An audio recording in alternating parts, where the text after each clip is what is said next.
माननीय देशाचे पंतप्रधान नरेंद्र मोदीजी आणि केंद्र सरकारच्या माध्यमातून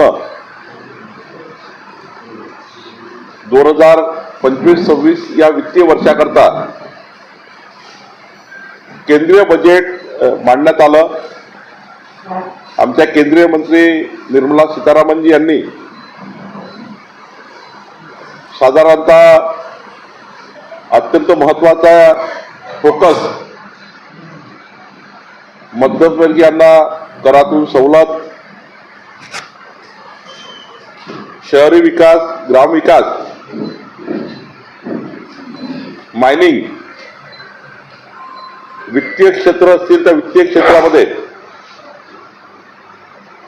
आणि विजेच्या क्षेत्रामध्ये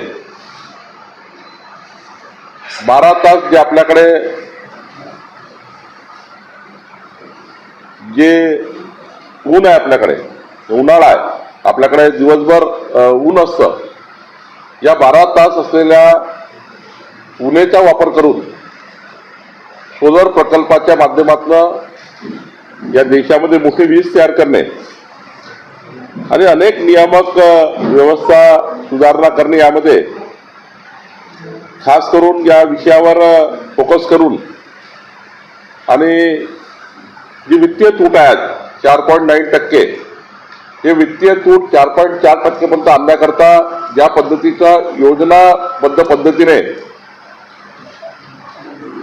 हा बजेट मांडला, या बजेटमध्ये साधारण जर विचार केला, मी आपल्याला पूर्ण प्रत देणार आहे। खरं तर विकासाला गती देणारं, सर्वसमावेशक विकास प्रदान करणारं, आपल्याकडे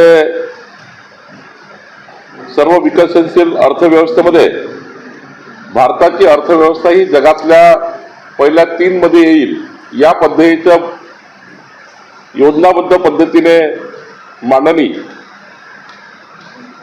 पुढील 5 वर्षामध्ये आपल्या देशामध्ये बेरोजगाराला रोजगार निर्मिती क्षेत्र तयार करणे,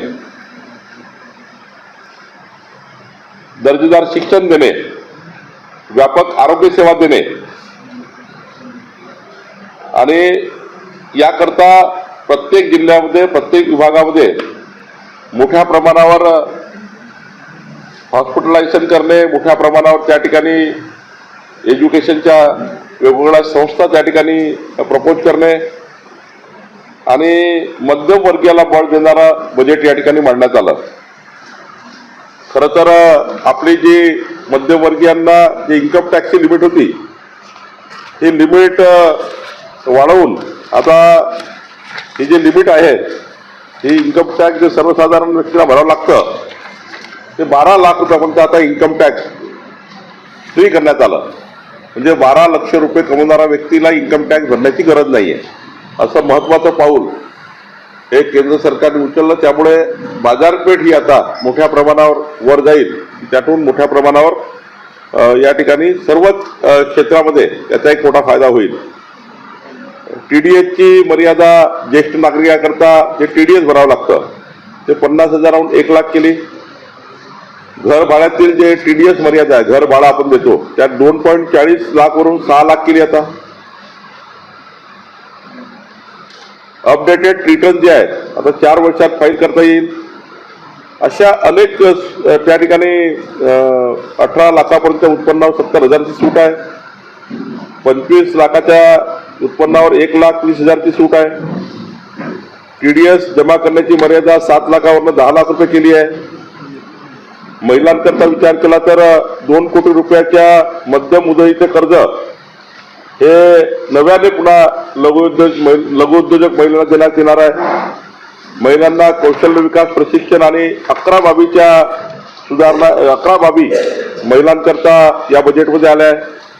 पर्यटन व विमान वाहतुकाकरता मोठ्या प्रमाणावर उडान योजना जी आहे ती मोठ्या प्रमाणावर या ठिकाणी देशामध्ये येणार आहे। विमा क्षेत्रामधल्या अनेक तरतुदी या ठिकाणी केल्या। खेलो इंडियाचं चांग भलं हाही एक त्या ठिकाणी मोठा कार्यक्रम या ठिकाणी होत आहे। खरं तर राष्ट्रीय प्रशिक्षण शिबिर जे क्रीडा प्राधिकरण आहे त्या 815 कोटीतून 830 कोटीची वाढ झाली. अशा अनेक गोष्टी या ठिकाणी केंद्रीय बजेटमध्ये आल्या आहेत. आता महाराष्ट्राला काय मिळालं तर महाराष्ट्राला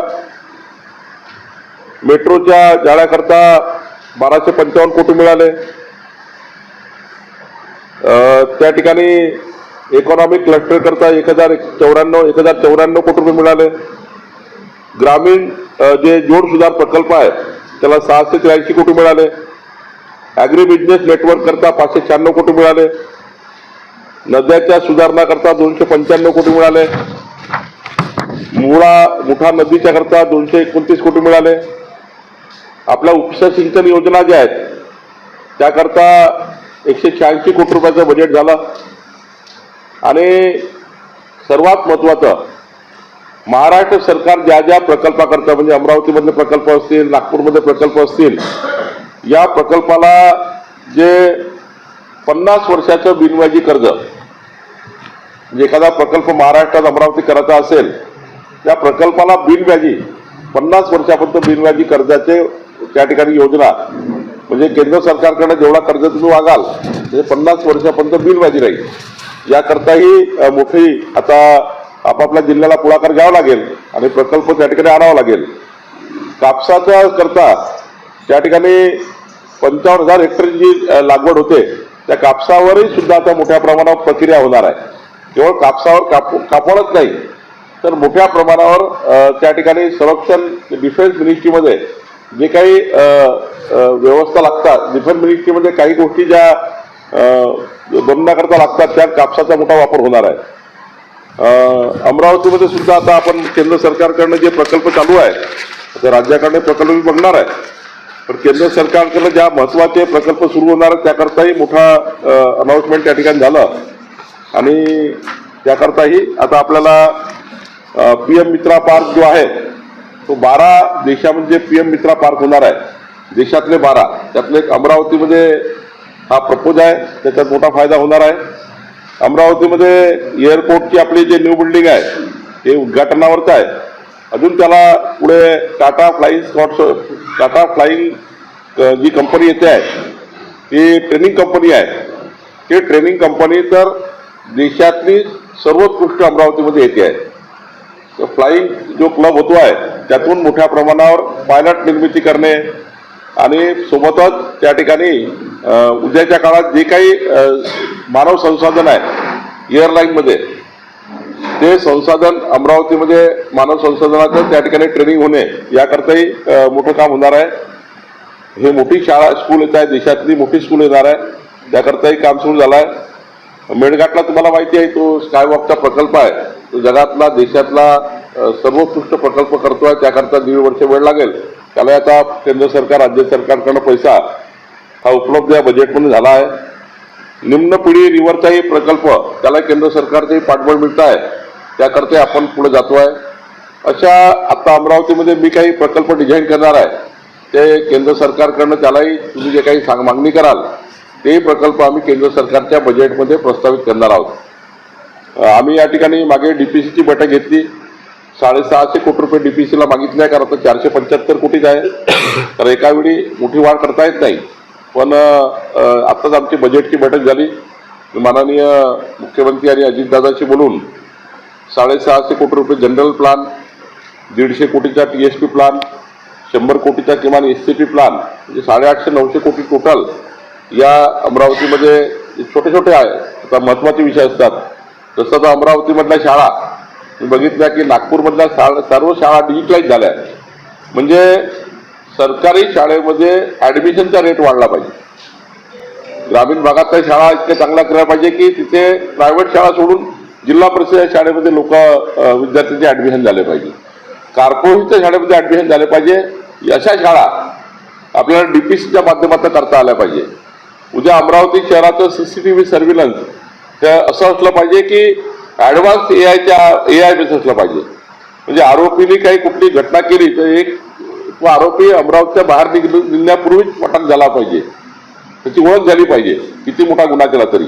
याकरता अमरावती शहराला CCTV सर्व्हिलन्स आणि अमरावती जिल्ह्यातल्या जेवढ्या नगरपालिका आहेत त्या नगरपालिकेमध्ये सुद्धा CCTV सर्व्हिलन्स असे जे छोटे छोटे कामं आहेत. खूप सिमेंट रोड केले, खूप त्या ठिकाणी गल्ल्या गुल्ल्या सिमेंट रोड करताय. त्यापेक्षा हे जे महत्वाचे रोजच्या जीवनाशी संबंधित विषय आहेत, हेल्थ इश्यूज आहेत महत्वाचे, म्हणजे आज मेळघाटमधले हेल्थ इश्यू त्यावर जास्त पैसे खर्च झाले पाहिजे, एज्युकेशनवर पैसा खर्च झाला पाहिजे, त्या ठिकाणी मोठ्या प्रमाणावर पर्यटनावर पैसा खर्च झाला पाहिजे, अमरावती जिल्ह्याची एकंदरीत कॅपॅसिटी वाढली पाहिजे. याकरताही आम्ही प्रकल्प तयार करतो आहे. आणि माननीय देवेंद्र फडणवीसजी यांनी मला शब्द दिला आहे की अमरावती जिल्ह्याकरता जे जे काही बजेट जे जे विभाग मागतील, आज मी कॉर्पोरेशनची बैठक घेतो आहे, आज मी इरिगेशनची बैठक घेतो आहे, वॉटर सप्लायची बैठक घेतो आहे, आणि मी पुढच्या काळात प्रत्येक कार्यालयात जाऊन त्या कार्यालयात बसून त्या कार्यालयाच्या परिस्थिती काय आहे ती तपासणार आहे. एकत्र न बोलवता त्या कार्यालयात मी प्रवास करणार आहे आणि त्यांच्याकडे एकंदरीत बजेटची काय परिस्थिती आहे, केंद्राकडनं काय बजेट पाहिजे, राज्याकडनं काय बजेट पाहिजे, कुठल्या योजना थांबलेल्या आहे, आमच्या सर्व लोकप्रतिनिधी सर्वपक्षीय लोकप्रतिनिधी बसून अमरावती जिल्ह्यातल्या जे ज्या काही मागण्या असतील त्या पूर्ण करण्याची जबाबदारी माझी आहे. मला वाटतं केंद्रीय अर्थसंकल्पाच्या पूर्ण कॉपी माननीय शिवराय कुलकर्णी आपल्याला देतील आणि त्यामध्ये ज्या तरतुदी झाल्या आहेत, एकंदरीत ज्या शेतकऱ्याकरता, शेतमजुराकरता, आमच्या लाडक्या बहिणीकरता, शेतकरी लाडक्या भावाकरता, मेळघाटातील दुर्गम भागाकरता ज्या ज्या या ठिकाणी आपल्याला तरतुदी आहेत, या तरतुदी आपण सर्वांनी क्रीडा स्पोर्टपासून तर त्या ठिकाणी फाईल क्लबपर्यंत, एज्युकेशन स्कूलपासून तर वैद्यकीय सेवापर्यंत या आपण आपल्या वर्तमानपत्रातून, आपल्या मीडियाच्या माध्यमातून समाजाच्या शेवटच्या व्यक्तीपर्यंत पोहोचवण्याकरता आम्हाला मदत करावी. कारण ह्या जर योजना लोकांना माहीत झाल्या तर जे काही स्टार्टअप करणारे मुलं आहेत, स्टार्टअप करणारे लघुउद्योजक आहेत, त्यांना सुद्धा काय फॅसिलिटी आहे, मध्यमवर्गीयांना काय फॅसिलिटी आहे, या सर्व गोष्टी समाजापर्यंत गेल्या पाहिजे. याकरता ही प्रेस कॉन्फरन्स आहे. आपल्याला माझी विनंती आहे की केंद्राने राज्याला काय दिलं, राज्याने अमरावतीला काय दिलं, सर्वसाधारण अमरावती करता एकंदरीत काय राज्यातून मिळणार, शेतकऱ्याकरता शेतमजुराकरता काय मिळणार, स्पेसिफिक असं डिझाईन नसतं की अमरावतीला केंद्र सरकार राज्याला देतं आणि राज्य हे पण अमरावतीला पाठवतं. यामुळं आम्ही सर्व जे लोकप्रतिनिधी आहेत, केंद्राच्या बजेटमधून राज्याच्या बजेटमधून जास्तीत अमरावतीला आम्ही आणण्याचा प्रयत्न करू. आपण सर्वांनी या आपल्या ज्या तरतुदी आहेत आणि जे जे केंद्र सरकारची, माननीय मोदी सरकारची भूमिका आहे एकंदरीत विकासाची, त्याबद्दल आपण सर्वांनी हे आपल्या वर्तमानपत्रात देऊन काही लेखही लिहिता येईल, त्यावर चांगले लेखही लिहिले तर शिवराय वगैरे आपल्याला ह्या संपूर्णबद्दल माहिती येतील, डिटेल अमाऊंट ती काय काय होणार आहे. तर मला वाटतं आपण सर्वांनी याच्याकरता प्रसिद्धीकरता सर्वांनी कृपया आपल्याला विनंती आहे की आपण थोडा याच्यामध्ये समाजापर्यंत हा विचार यावा. शाळा चांगल्या करणार, आरटी मध्ये ज्या विद्यार्थ्यांची ऍडमिशन होणार आहे त्या संस्थांचे 60 कोटी रुपये ठरलेले आहेत. त्यामुळे त्या संस्था आरटीच्या विद्यार्थ्यांना शाळेत प्रवेश देणार नाही असं त्यांनी म्हटलं. दुसरीकडे हा 2 वर्षापासून ते पैसे दिलेले नाही सरकारने. दुसरीकडे कंत्राटदारांनी 7 तारखेपासून काम बंद आंदोलनाचा इशारा दिला, त्यांचे 2 वर्षापासूनचे पैसे दिलेले नाही. हां, ज्या लाडक्या बहिणीचा सर्वेक्षण अंगणवाडी सेविकांनी केला त्याचे सुद्धा पैसे दिलेले नाही शासनाने. तर हा जो आहे हे पहिले जिल्ह्यातला प्रश्न कधी सुटणार? एक मिनिट, आज केंद्रीय बजेट आहे, केंद्रीय बजेटच्या तरतुदी मी सांगितल्या आहे. आता मी सर्व कार्यालयात जातो आहे. आता मी समजा PWD चीफ इंजिनियरकडे जाणार, किती कॉन्ट्रॅक्टचे पैसे थकीत आहे, काय काम थांबलेले आहेत, त्याचा मी वेगळा तुम्हाला संध्याकाळी जाण्यापूर्वी अमरावती जिल्ह्याच्या एकंदरीत मी तुम्हाला एक नोट पाठवणार आहे संध्याकाळी जाण्यापूर्वी, म्हणजे उद्या जाणार आहे, मी मुक्कामी आहे. तर संध्याकाळ पण तुम्हाला नोट येईल की जलसंपादनामध्ये काय परिस्थिती आहे, जिल्हा परिषदचा मी आढावा घेणार आहे, जिल्हा परिषदच्या डिस्ट्रिक्टची काय स्थिती आहे, सार्वजनिक बांधकाम विभागात मी जाणार आहे, महानगरपालिकेच्याही पूर्ण त्या ठिकाणी जी हेडवाईज आराखडा घेणार आहे. आणि तुम्ही सांगितल्याप्रमाणे जे आता मला सांगितलं की लाडक्या बहिणीचे आशांचे पैसे राहिले आहेत, काही 3-4 विषय सांगितले, तेही एकंदरीत मी याचा विचार करीन. गंभीर गुन्ह्यात सहभाग असेल तर ते समाजासाठी योग्य नाही. आपलं हे प्रसिद्धी प्रमुख कोण आहे आपल्याकडे, प्रेसचे हेड कोण आहेत, आपल्या अध्यक्ष मान्य अध्यक्ष कोण आहे? आले सर, कोणती रे, कोणता दिला? हा शिवराय कुठं आहे? हे 5-6 नोट द्यायचे सर्वांना.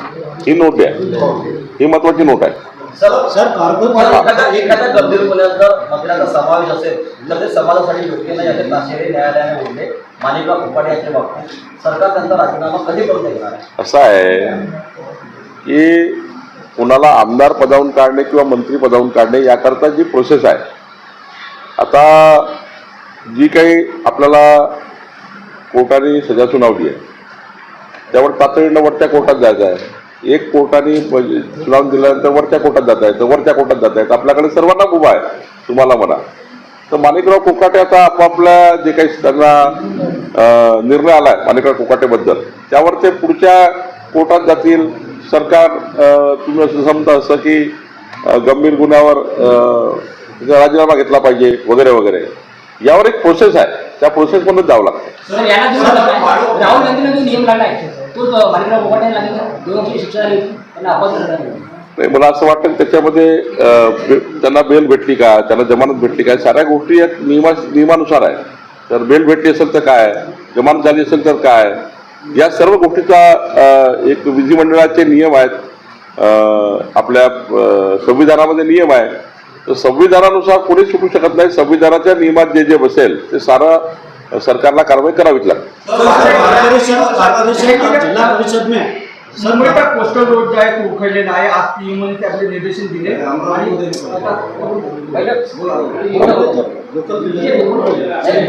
मुंबईचा जो पोस्टल रोड आहे तो पूर्णपणे उखडलेला, त्यामुळे डांबराचे पॅचेस मारण्यात आले. आज सकाळी पीएमओ कार्यालयात त्याचे पूर्ण काय असं तुम्ही सांगाल की आता राज्यामध्ये अशा प्रकारे वस्तू नाही, आता तुम्ही जे सांगताय ते मुंबईचं सांगताय. आता मुंबईमध्ये कोस्टल रोडबद्दल काय काय टेक्निकल अडचणी आहे, त्या ठिकाणी काय दखल घेतली आहे, जरा मला त्याचं आता प्रश्न उत्तर आता देता येणार नाही. तुम्ही मला आता जे आलं असेल त्यातून काय अधिकाऱ्यांनी किंवा तिथले काय टेक्निकल परिस्थिती समुद्राजवळ असल्यामुळं काय तिथे टेक्निकल बांधकाम काही चुकलं आहे का किंवा काय, याचा अभ्यास करावा लागेल. जिला परिषद में इतना वाहियात कारोबार चालू है, वहाँ कोई सुनवाई नहीं है और इसके बारे में पेपर में छपने के बाद ना आपके पदाधिकारी ना जनपद उसकी दखल ले रहे हैं. नाही, आपण आता एक पीछे जा रहा है. मी आज कैसे कैसे कांड हो रहे इस बारे में कोई ये नहीं हो रहा. मी आज माननीय जिल्हाधिकारी, विभागीय आयुक्त आणि सर्व डिस्ट्रिक्ट हेडला सांगून जाणार आहे की प्रेसमध्ये आलेल्या बातम्यांची दखल घेऊन त्यावर काय कारवाई केली याचं उत्तर लेखी उत्तर त्या प्रेसला दिलं पाहिजे. याकरता मी आज स्पष्ट आदेश काढून जाणार आहे की एखादी प्रेसमध्ये बातमी आली, त्या बातमीवर ज्या विभागासंबंधी बातमी आहे त्यावर काय कारवाई केली आणि केलेलं उत्तर त्या प्रेसला गेलं पाहिजे याची मी दखल घेणार. 24 तारखेला अंतिम वाढू धोरणावर प्रेझेंटेशन आहे, कारण 135 सुधारणा आल्या आहेत. ते वाढू धोरण आम्ही पब्लिक डोमेनमध्ये टाकलं होतं, पब्लिक डोमेनमध्ये. आता 135 त्यावर वेगवेगळे आक्षेप आले आहेत की हे केलं पाहिजे. चांगलं आहे, जनतेमध्ये प्रश्न केला, जनतेने सुचवलं, त्यातनं आता अंतिम वाढू धोरण आपल्याला येणाऱ्या 24 तारखेला प्रेझेंटेशन होईल आणि पुढच्या 7 दिवसामध्ये राज्यामध्ये चांगलं वाढू धोरण येईल, ज्यातनं वाढू माफिया हे तर पुढचे एका दिवशी संपणार नाही, पण पुढच्या 2 वर्षामध्ये डिमांड बेस सप्लाय आम्ही पूर्ण करू. जेवढी अमरावतीला डिमांड आहे तेवढा सप्लाय जर झाला तर आपल्याला पुढच्या काळामध्ये वाढू माफियागिरी आणि सर्वात महत्त्वाचं आम्ही जे वारंवार सांगतोय की जे सरकारी बांधकामं आहे आणि प्रायव्हेट बांधकाम आहे, याला जे कॉन्क्रीट लागणार आहे त्या कॉन्क्रीटसाठी वाळूची गरज पडणार नाही. ते कॉन्क्रीट दगडखान आणि गिट्टीखान यातून जी वाळू निघणार आहे त्या वाळूच्या आधारावर आता तुम्हाला त्या ठिकाणी कॉन्क्रीट करता येणार. तसा रिपोर्ट आम्ही व्हीआरसीला तयार केला. म्हणजे व्हीआरसीने आम्हाला रिपोर्ट दिला, टेक्निकल रिपोर्ट, की आता वाळूची गरज पडणार नाही, फक्त प्लास्टरसाठी गरज पडेल, बाकी वाळूची गरज पडणार नाही. आता आम्हाला मोठ्या प्रमाणावर क्रश शार्टचे क्रेशर 50 क्रेशर नवीन युवकांना या ठिकाणी दिले पाहिजे.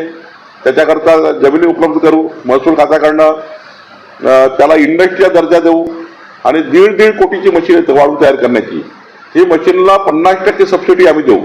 म्हणजे 50 नवीन क्रेशर जर वाळू बनण्याचे तयार झाले तर ही जे माफियागिरी आहे तेवढा वाळू उपलब्ध झाला तर माफियागिरी बंद होईल. त्यामुळे एका जिल्ह्यात किमान 50 क्रेशर्स, नवीन क्रेशर हे सुरुवात करण्याची योजना आम्ही वाळू धोरणामध्ये आणतो आहे. आणि शॅड रिव्हरचा वापरण्याचं प्रमाणच कमी करतो आहे. गावातली रेती गावात वापरण्याकरता परवानगी देणार आहे आम्ही, घरकुलाकरता झिरो रॉयल्टी देणार आहे. आणि यानंतर जेवढे नाले आहेत, नाले संपूर्ण खोदकाम करून त्याची जी काही वाळू मिश्रित रेती निघेल ती पांदन रस्त्याकरता वापरण्याची योजना आम्ही करतो आहे. नागपूरला जसे आता आम्ही 8,000 पांदन हाती घेतले आहे, अमरावती जिल्ह्यात सुद्धा शेतकऱ्याच्या पांदन बांधकांनी नाले सरळीकरण करणे, नाली खोदकाम करणे, सोबत पांदन रस्त्याचे बांधकाम करणे. त्यामुळं तिथे सुद्धा तुम्हाला मोठ्या प्रमाणावर दिसेल. वाळू हा विषय पुढच्या 2 वर्षामध्ये म्हणजे अशी स्थिती आम्ही आणू की वाळूसाठी लोक घरी गेले तरी लोक म्हणतील गरज नाही आम्हाला वाळूची, इतके चांगले परिस्थिती वाळूची तयार होईल. एसटी महामंडळाने ज्या विविध सोयी सवलती दिल्या त्यामुळे एसटी तोट्यात चालली असं सकळा यांनी म्हटलेलं आहे. येणाऱ्या काळात सरकार या सवलती बंद करण्याचा विचार आता त्या विभागाचे मंत्री त्या विभागाचं बोलत असतील, त्यांच्या अडचणी सांगत असतील आणि माननीय मुख्यमंत्र्याकडे मागणी करतील तर त्यांच्या एसटीच्या डिपार्टमेंटमध्ये काही अडचणी असतील तर. आता एसटी डिपार्टमेंटचं उत्तर मी देणं प्रताप सरनाईकने दिलं आहे, त्यामुळे मी त्यावर बोलणं काही योग्य नाही.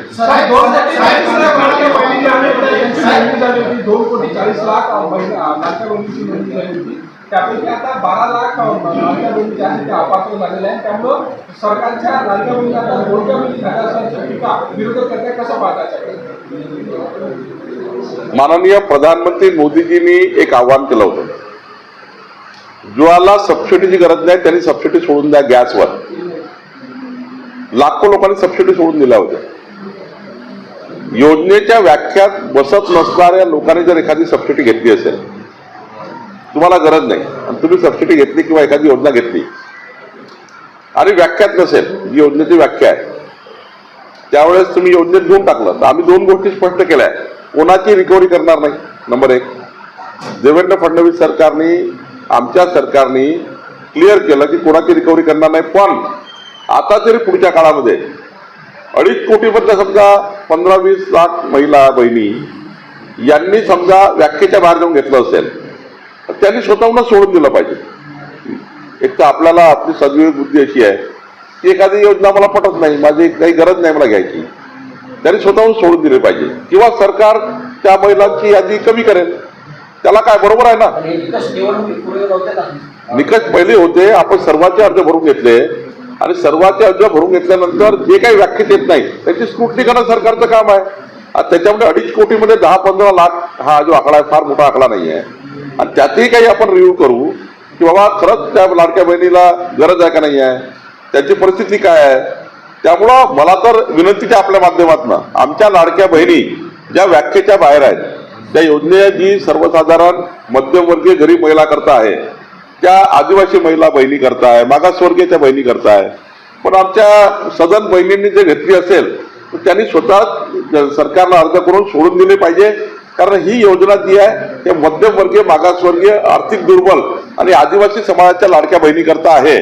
तर मला असं वाटतं थोडं मोठं मन करून सरकार यादी कमी करण्यापेक्षा स्वतः सोडून दिलेलं बरं.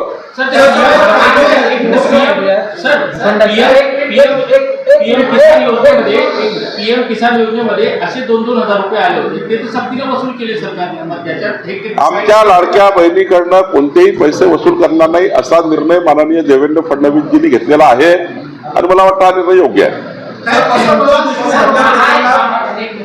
महाराष्ट्र सरकारमध्ये मुख्यमंत्री देवेंद्र फडणवीस आणि उपमुख्यमंत्री एकनाथ शिंदे यांच्यापेक्षा सर्वश्रेष्ठ कोण असा प्रश्न पडलेला आहे. कारण पंढरपूरमध्ये विठ्ठल मंदिर दर्शन मंडप स्कायवॉकची जी निविदा आहे ती सार्वजनिक बांधकाम विभागाने रद्द केली. कोणाच्या सांगण्यावरून ती रद्द झाली असा प्रश्न पडला. बघा, तुमचं काहीतरी कन्फ्युजन होत आहे.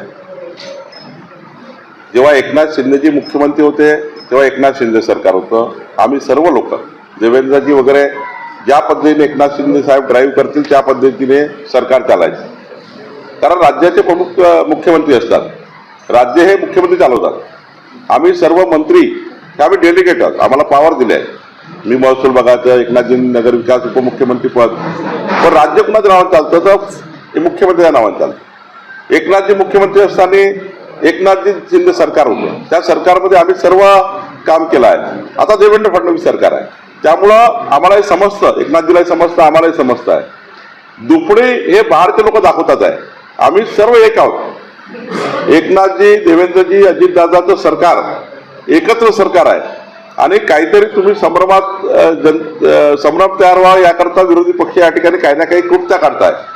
पण एकनाथजी अत्यंत प्रगल्भ नेते आहेत, अजितदादा प्रगल्भ आहेत. आम्ही सर्व मिळून या महाराष्ट्राला जे वचन दिलं आहे 14 कोटी जनतेला निवडणुकीमध्ये, त्या वचनपूर्ती करता आम्ही काम करतो आहे. कुठलाही आमच्या मनामध्ये कुठलाही किंतु परंतु जंतू नाही आहे.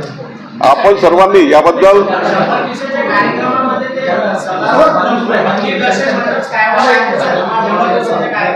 आहे ना, ते करेल ना. निविदेमध्ये काही तांत्रिक चुका असतील, अडचणी असतील, काही टेक्निकल अडचणी असतात म्हणून निविदा रद्द होतात. अशा निविदा रद्द होत नाही. जालन्यामध्ये आताच आहे तो 10वीचा पेपर फुटला आहे, 25 पेपर जो बाहेर आला आहे, सरकार काय करतं? तुम्हाला आता सांगितलं जालन्याची घटना. मला आता तिथे तुम्ही म्हणता तसं SP आणि CPC बोलतो मी काय परिस्थिती आहे. अमरावतीत आले तर आपला पुणेरी मुकुट आणि सन्मान झाला होता. तो मुकुट पहिलं तर पुण्याचा आहे का, आणि जर पुण्याचा आहे किंवा नाही, आणि सध्या कुठे? अरे पितळाचा बाबा असं का करता? जनतेच्या मनातला प्रश्न सवाल ये है कि जो कोटे साहब ने किया है वो पीतल का देरी से माननीय पोटेजींनी सांगितलं की तो पितळेचा आहे आणि तो पितळेचा मुकुट एक भारतीय जनता पार्टीच्या कार्यालयात दिलेला आहे.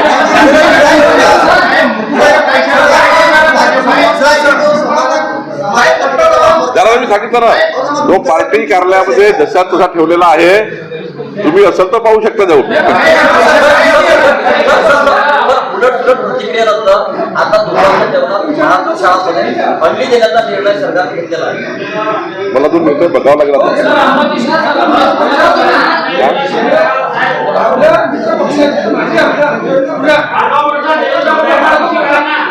आणि आपण या प्रशासनातून जनतेपर्यंत सर्व योजना पोहोचल्या पाहिजे अपेक्षा करतो. पत्रकारांच्या जीवाचं कमी जास्त झालं तर याची कंप्लेंट करून घेऊ. मी देवेंद्र भुयारजींनी अशी पोस्ट केली असेल तर त्यांना विनंती करणार आहे की पत्रकार हा अत्यंत महत्वाचा देशाच्या विकासाचा आणि महाराष्ट्राच्या विकासाचा केंद्रबिंदू आहे. पत्रकाराशिवाय देशाचा सरकार किंवा देशाचा विकास होऊ शकत नाही आणि महाराष्ट्राच्या विकासामध्ये सुद्धा पत्रकाराचा एक तिसरा स्तंभ आहे. आणि त्यामुळे पत्रकाराबद्दल कुठल्याही परिस्थितीचं चुकीचं वक्तव्य कोणत्याही लोकप्रतिनिधी करू नये, माजी लोकप्रतिनिधी करू नये. पत्रकाराचा सन्मान ठेवणे, पत्रकारांच्या भावना ऐकणे, पत्रकारांकडनं फीडबॅक घेणे आणि त्यावर जनतेच्या समस्या सोडवणे. पत्रकारांनी टीकाही केली असेल आमच्यासारख्या व्यक्तीवर, खालच्याही पद्धतीची कधी कधी टीका होते, तरी पत्रकारितेचा अधिकार जो आहे तो पत्रकारितेलाच आहे. जसा आमचा अधिकार आम्हाला आहे तसं पत्रकारांना आपला अधिकार आहे. जेव्हा पत्रकार म्हणून त्यांना तुमचं रजिस्ट्रेशन मिळालं त्याला सर्व अधिकार प्राप्त होतात आणि त्यामुळे पत्रकारितेवर टीका होणे हे मला तर मान्य नाही आहे आणि कोणी करू नये. आणि ज्यांनी केली असेल त्यांना माझी विनंती आहे की यातून क्षमा मागून मार्ग मोकळा केला पाहिजे.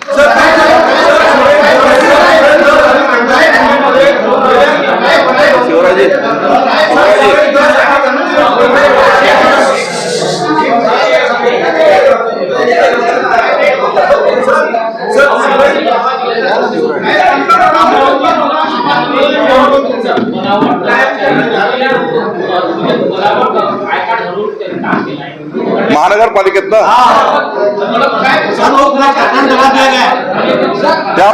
त्या प्रकरणाकरता मी महानगरपालिकेत जाईल तेव्हा मी उलगडा करणार. कुछ अधिकारी बाकायदा फोन करके दबाने का प्रयास करेंगे और यहाँ की पार्टी अधिकारी महानगरपालिकेचं प्रकरण जे माननीय पत्रकार महोदयांनी काढलेलं आहे त्या प्रकरणामध्ये मी कारवाई करणार आहे.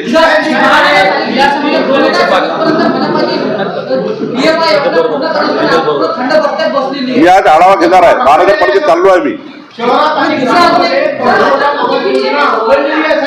आणि त्यापैकी आता महानगरपालिकेचे जे विमान आहे असे जे लाभार्थी आहेत त्यांना 9 रुपये त्यांना जप्तीची डायरेक्ट झालेली आहे. तुमच्याकडे काही अधिकची माहिती असेल तर मला द्या. आज मी महानगरपालिकेत 2 तास आहे, 2 तास मी महानगरपालिकेत आहे. तुमच्याकडे अधिकची माहिती मला द्या.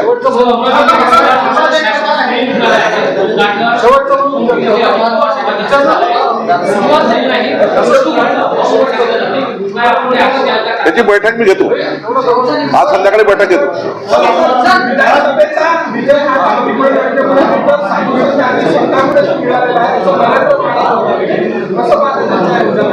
असं आहे, या महाराष्ट्रात जसं सर्वसाधारण जनतेने महायुतीला मतदान केलं, आमच्या लाडक्या बहिणींनी केलं, आमच्या शेतकरी भावांनी केलं, तसा हाही एक समाज होता आमचा संत समाज, ज्यांनी सामाजिक सौख्य राखून समाजामध्ये जे जातीवादाचं बीज पेरलं गेलं, समाजामध्ये दुपडी तयार करण्याचं काम केलं काही लोकांनी.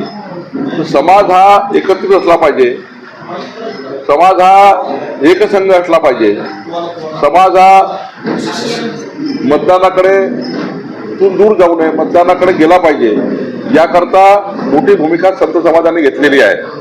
आता असं नाही की संत समाजाने काही आमचं त्या ठिकाणी महायुती, संत समाजाने एक सामाजिक सौख्य राखण्याचं काम केलं आणि जे काही अशांत वातावरण मोठ्या प्रमाणात महाराष्ट्राच्या संस्कृतीला न शोभणारं, महाराष्ट्राच्या संस्कृतीला न शोभणारं अशांत वातावरण काही समाजविरोधी लोकांनी केलं होतं, ते वातावरण शांत करण्याचं काम संत समाजाने केलं आहे, हे मात्र नक्की आहे. आणि सर्व समाजाचे संत त्या ठिकाणी निवडणुकीच्या पवित्र या कामामध्ये सर्वांनीच एकत्रितपणे मतदान केलं पाहिजे असे आवाहन संत समाजाने केले. याचा अर्थ असा नाही की संत समाजाने त्याचं संत समाजाने तर हिंदू संस्कृती, विरासत आणि आपले संस्कार टिकले पाहिजे आणि महाराष्ट्राची अशांत वातावरण राहू नये, समाजामध्ये दुपडी होऊ नये, याकरता मोठं कार्य केलं आहे. तपोन, साईनगर आणि एमआयडीसी यामध्ये 3 पोलीस स्टेशनचा प्रस्ताव सुद्धा मंजूर झालेला आहे. त्याचा निधी सुद्धा आपण जागा अधिग्रहण सुद्धा झालं. तो आधी पूर्ण ते कामाचं अधिवेशन काळामध्ये अमरावती शहराच्या आणि ग्रामीणच्या पोलीस स्टेशनचं पुनर्विलोकन करणे, रिस्ट्रक्चरिंग करण्याची योजना अधिवेशन काळात मंजूर होईल आणि पुढच्या काळात मी ग्रामीण एसपीशी बोललो, 15 किलोमीटर अंतर असेल असं रिस्ट्रक्चरिंग करा पोलीस स्टेशनचं. ग्रामीण एसपी आणि शहराचे सीपी बसून आम्हाला प्रस्ताव देतात आहे. एक प्रस्ताव आला आमच्याकडे मुंबईला, पण या अधिवेशनात त्याला मंजुरी मिळणार आहे. सर, एक महत्त्वाचा प्रश्न असा आहे की आपण प्रदेश अध्यक्ष आहात आणि अमरावती जिल्ह्यामध्ये 7 ते 8 भाजपचे किंवा आमदार निवडून आले, परंतु अमरावती शहरावर जिल्ह्यावर अन्याय का झाला, कोणालाही मंत्रिमंडळात का घेण्यात आलं नाही? तुमचा निरोप मी माननीय मुख्यमंत्री महोदयाला देतो. माननीय शेवटचा निरोप, तुमचा निरोप आज रात्री माननीय मुख्यमंत्री महोदयाला देईल. अमरावती जिल्ह्यात अन्याय झालेला आहे ना? मी निरोप काढतो तुमचा.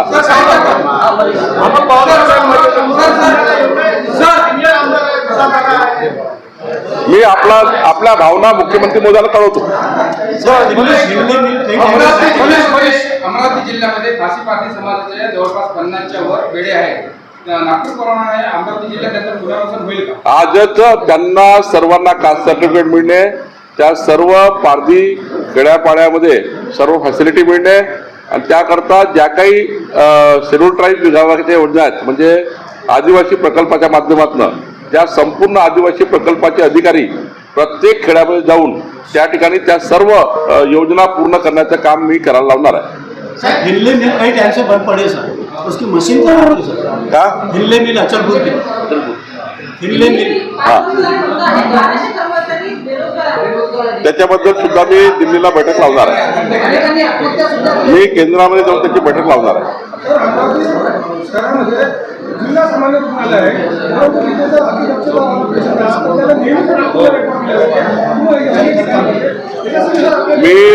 मी अमरावती हॉस्पिटललाही भेट देणार आहे.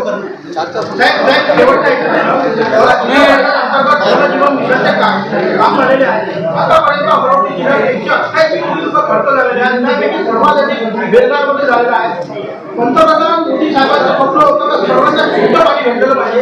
128 कोटी खर्च झाला, बेलघाटला एक फूट पाणी येत नाही. 128 कोटी खर्च झाला, तरी पण म्हणजे पूर्ण योजना याची पागळली आहे. सर्व ठेकेदार जे आहे ते अधिकाऱ्यांना मिळून थोडं मिलबाटच्या खाली. जिल्हा परिषद मध्ये आज अमृत योजनेचा आढावा आहे, त्याच्याकडे जातो आहे जिल्हा परिषदला. आणि तुमच्याकडे जे काही प्रश्न असतील, माझी विनंती आहे अमरावतीचे सर्व पत्रकार महोदयाला आहे, माझा तुमच्याकडे जे काही तुम्हाला अति महत्त्वाचे प्रश्न वाटतात ते माझ्या 90 49 40 40 40 या व्हॉट्सअपवर तुम्ही पाठवा. तुम्ही दखल घेतलेल्या कामाची आम्ही दखल घेऊ. 90 49 40 40 40 या नंबरवर पाठवा. म्हणजे तुम्ही जे काही दखल घेतली आहे त्यावर मी काम करेन.